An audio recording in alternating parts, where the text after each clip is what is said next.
"I have a dream," the child said. "What was that?"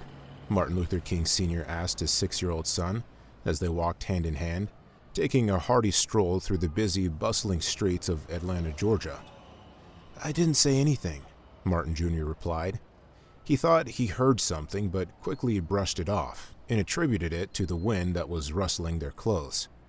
The year was 1935, and it was a windy day, but that didn't stop father and son from enjoying their stroll.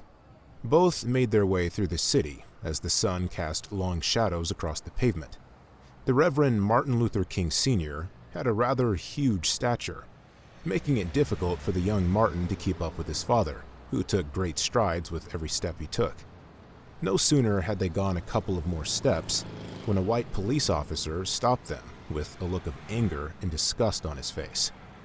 Clearly fixating on the Reverend without as much as a pause to consider his choice of words, the riled officer disrespectfully addressed Martin Sr., saying, "Boy, step aside."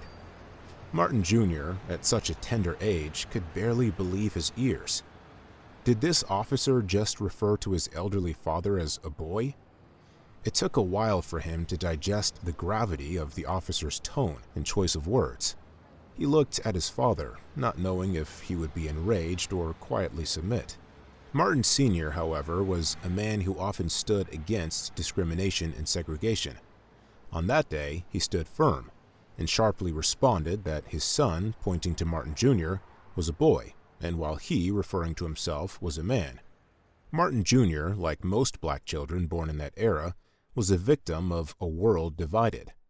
The incident between his father and the officer remained ingrained in young Martin's memory for years to come. It was his first and earliest brush with racial injustice,